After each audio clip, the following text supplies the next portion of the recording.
Marionettes are terrific fun, but crikey, they got a lot of strings, and it's very easy to tangle them, and it's very hard to control them. And the traditional ones were carved out of wood, which is hard to do, even if they've only got a couple of strings. Beautiful, but hard to make. Still, you don't have to despair. Marionettes are very simply made if you remember a few things. I'm going to make one here with a couple of do's and a couple of don'ts, and it's going to be simple, and it's going to be made out of scrap stuff.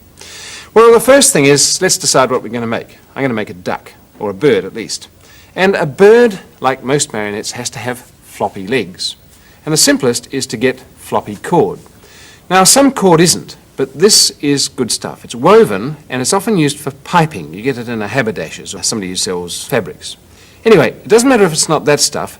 Don't go to ordinary string. You see how stiff that is? It won't make successful legs. It'll just stick out and your marionette won't work. If you can't get floppy cord like that, go to something like wool or cotton with beads, anything that flops. Well, I'm going to persist with this because it's good stuff. Well, a bird has, let's say a duck, fairly large flat feet. I've cut a ping pong ball in half, drilled a hole in that half, and that's going to be the foot.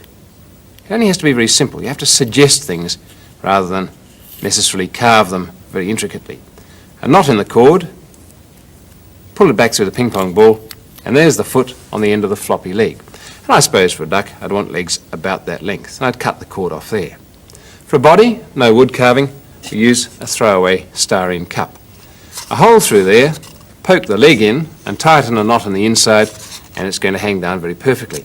One on the other side, of course, it's a two-legged duck. And by the same token, I can make a floppy neck up the front, with a ping pong ball up there for a head, put a beak on it, and I've got my duck marionette. Well, I won't do all of that now because I've already done it. And that's the sort of result I'd get. The styrene cup body, the legs hanging down, the neck coming up there, where a neck should be. Actually, I've used a foam ball here, but that's okay, and a cardboard beak.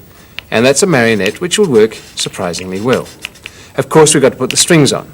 But there again, we don't need lots and lots of them. You only need 4. 1 at the head, 1 at the tail, and 1 on each knee.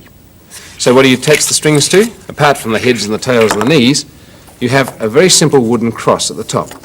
Almost any stick does. I've used this sort of stuff, and you cut 2 lengths about like that, lash them together in the form of a cross using rubber bands. That's the sort of result you get. You could glue it, but rubber bands are simpler, so why not stay simple? And remember to tie the head there, the tail there, and a knee to each of those.